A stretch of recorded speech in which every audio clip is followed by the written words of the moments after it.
How's it going? Cheskiefer from Y&I Recording Academy, and today I want to talk about an interesting situation. Let's say you are the vocal performer, you're the talent, and the studio engineer. What is the best way to go about this? How can you maximize your workflow and get both of these jobs done quickly and efficiently? Let's dive in.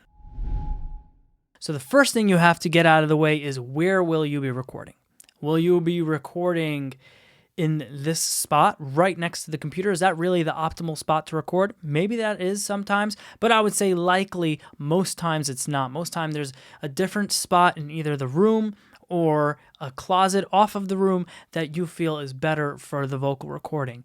And if you're the studio engineer, that might come into a little bit of an issue because you can't be in two places at one time. You can't be at the computer and in the booth at the same time. If you are able to record right in front of the computer, so that's the optimal situation. You could just record and control right all from there, and there's really not much to it other than trying to keep track of controlling and performing and making sure you got the right takes and checks and balances on yourself as an engineer and as an artist. So that's really all there is to it over there. But let's say you want to kind of remote control your session. Like I said, you have a different corner in the room that's better. Your microphone setup is over there, or your guitar setup is over there, or you have a closet that just is better sounding. So how do we go ahead and remote control your session with pretty much no gear?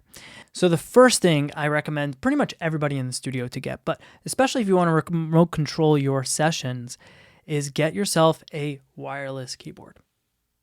This wireless keyboard you're going to be making very good friends with over the course of this video.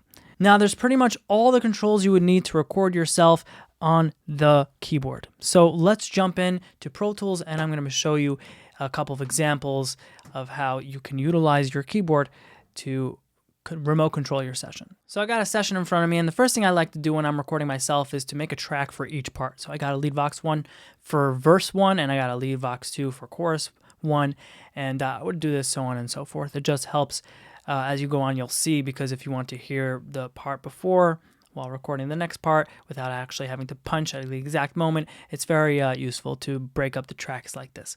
So as you can see, I have just a verse and a chorus, and the first controls that I'm going to be showing you is very, very basic controls. So we have the space bar to play.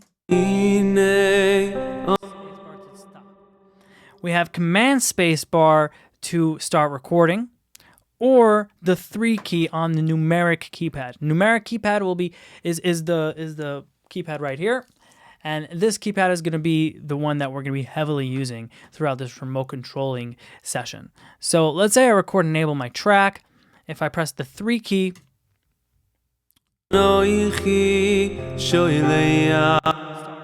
assuming you have punch record enabled, just right click the record button right here and make sure that you're on quick punch. And if you're on quick punch, then the 3 will work. The 3 on numeric keypad will work. Okay, the next couple controls is fast forward and rewind. If you hold down 1, it will go backwards, rewind. If you hold down 2, it will go forwards. This is all on the numeric keypad. If you want to go forward or backwards by 1 bar, you just click it once. Backward would be the 1 on the numeric keypad, so that's backward 1. If you want to go forward 1 bar, that would be 2, which is forward. And you can keep doing this, and you can do this in exact bars. So that's forward and rewind. So let's say you're playing the song.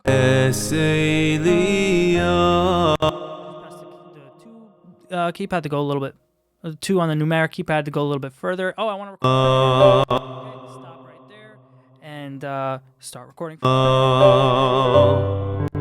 Okay, now we come into the playlist realm. So you can see Pro Tools obviously has different playlists, and you can, when you're recording, you can make new playlists and drag these playlists down. But let's say you're not using a mouse, all you have to do is, when on the selected track, to make a new playlist, all you have to do is Control / backslash. I'm not sure which one it is. It's the one right on top of the return key.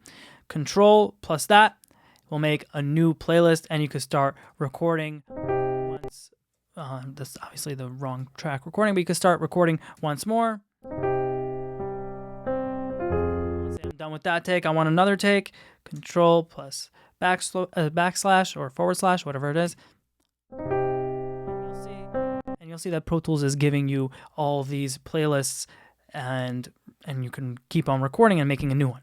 Another cool way to keep recording playlists, let's say you want to record a few takes. So you can actually go ahead and go to loop record. Go to loop record and select the part that you want to loop record. So a lot of times I'll select the part and then a little bit like a bar before. So basically there's a setting in Pro Tools that when you loop record, it records every single time it loops. So you can take multiple takes without actually pressing a button. Just press the record button once, loop 3 times, and you got 3 takes. Let me show you how you can do that. You have to make sure that the setting is enabled. So go to Setup, Preferences, Operation, and right under the Record tab, there's automatically create new playlists when loop recording. Make sure that's checked. And if that is checked, you'll see that if I highlight a section to loop record, I'll just do a short one just for demonstration purposes, and I press record.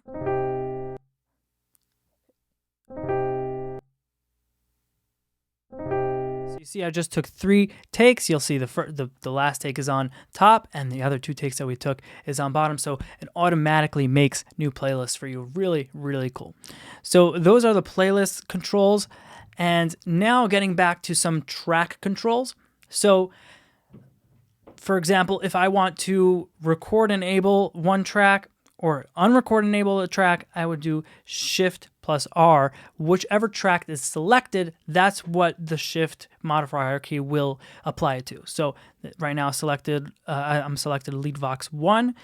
So Shift R would record enable it. Again, Shift R would unrecord enable it.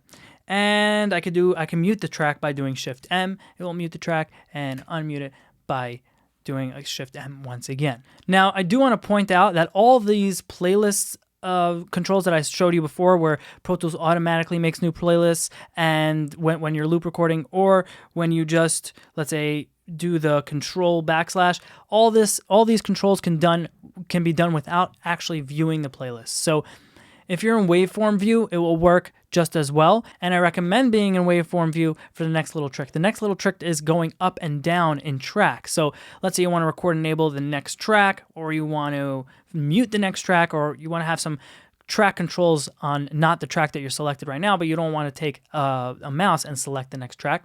So what you can do is make sure you have your timeline and track, link track and edit selection enabled. That's this little button right here. So make sure that's enabled. And if that is enabled, you can use the semicolon and the P key on your keyboard to go up and down tracks. So semicolon will go down and P will go up. So let's say I'm recording the verse. Okay, we do Shift R, which would be record enable. Let's go back 1 bar and let's start recording. Okay, 3, go.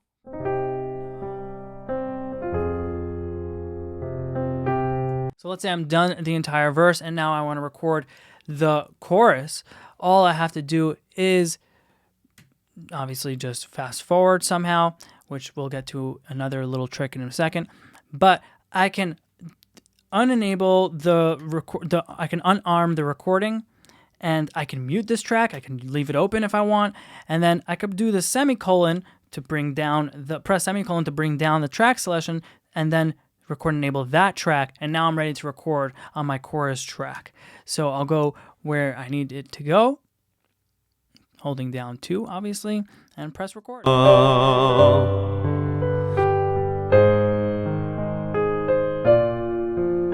So really cool and really useful trick. Now there's also something called pre-roll, which is right up here on the top of the session, and you can, let's say, make pre-roll 1 bar. This basically means that when pre-roll is enabled, when it's highlighted like that, it will, when you're recording, it will go back 1 bar, not record, and basically give you a pre-roll of 1 bar, so you can like kind of warm up and get the gist of it, and then it will start recording 1 bar later. So let me show you. This is 1 bar, and now it starts recording. So you can enable that and disable that by just clicking Command K. So on, off, you'll see pre-roll and post-roll goes on and off real quick. So that's another little tip. If you want to utilize that, you can make the pre-roll however long you would like. The last tip I want to show you of how to navigate the session is a really cool one. Let's say you don't want to use the 2 key to go all the way to the chorus. You want to just jump to the chorus. So you see how I have markers here? In Pro Tools, markers actually have a specific number. I could go to my window, bring up my memory locations, and you'll see that my markers actually have a number. So as you can see, this specific session, verse is number 1 marker and chorus is number 2 marker.